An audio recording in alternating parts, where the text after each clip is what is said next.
আজকে আমরা চলে গিয়েছিলাম জিলাপি খেতে। বাজারে গিয়ে দেখি এসে এলাহি ব্যাপার, বিশাল বড় বড় জিলাপি ভাজা চলছে। আমার দিকে তাকিয়ে কাজের স্পিড আরও বাড়িয়ে দিল।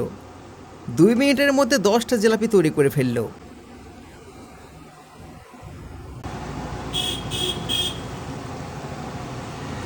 ওইদিকে তাকিয়ে দেখি আরেক কাকা রেডি, ওইদিকে আবার সিঙ্গাড়া তেলে ভাজছে।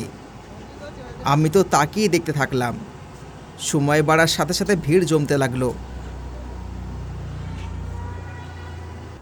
এখানে দাদা জিলাপিগুলো ভালো করে নেড়ে নেড়ে ভাজতে লাগলো।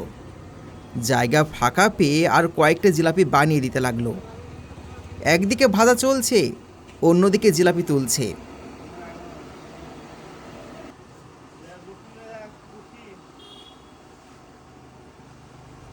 অন্যদিকে তাকিয়ে দেখি সিঙ্গাড়াগুলো বেশ ভাজা হয়ে গেছে। আর এটা দেখি just looking like a wow.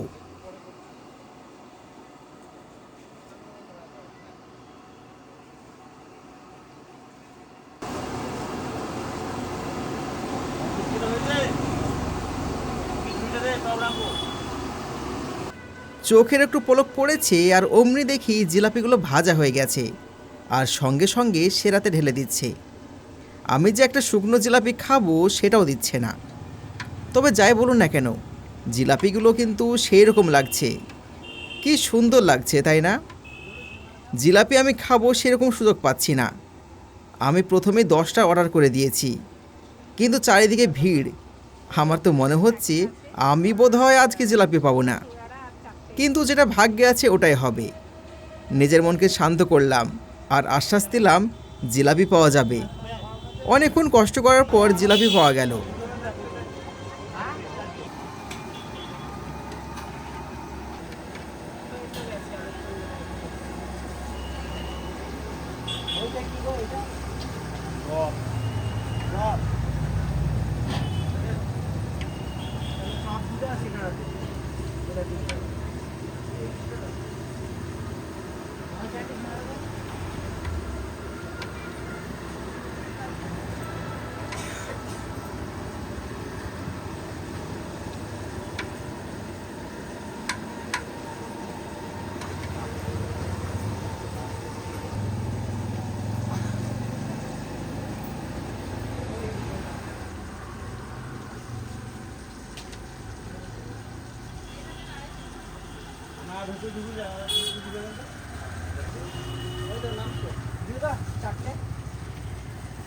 দশটা প্যাক করে দিন।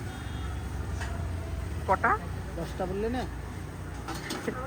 10টা খেতে পারবে? তুই ভিডিও করলে খেলে। ঠিক আছে।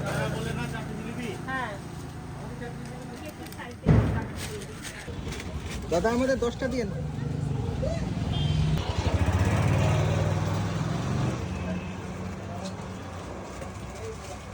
10টা হয়ে গেছে।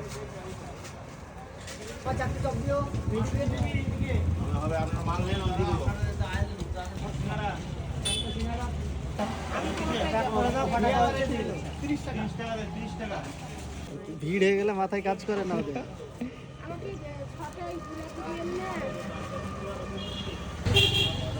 ছটা জিলাপি দিয়ে আর চারটে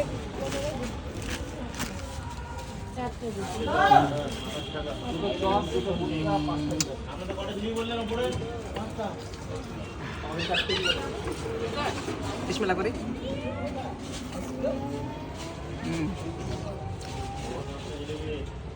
দারুণ টেস্ট। গরম গরম আর মুচমুচে, ক্রিস্পি, আর ভিতরে জুসি কত, ভিতরে দারুণ সেরা আছে।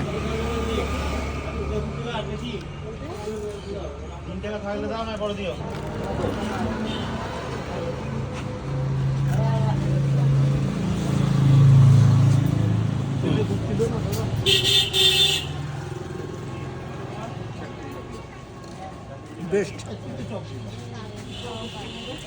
দারুণ ভাজা হয়েছে।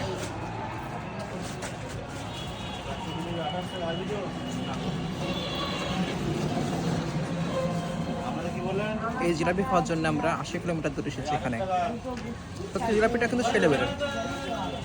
আমার একটা বন্ধু আছে বুলেট, বলছিল যে জিলাপি নাকি স্বাদ নাই, আমাদের ইসলামপুরের মতো নাকি জিলাপি হয় না। কিন্তু তো খাইনি কোনোদিন। ও কোনোদিন খাইনি জিলাপি। ও যদি এই জিলাপি একবার খায় তো বুলেট তোমাকে বলছি, তুমি একবার পারলে আসবা, ভিড় দেখো, তাদের ভিড় দেখো কত।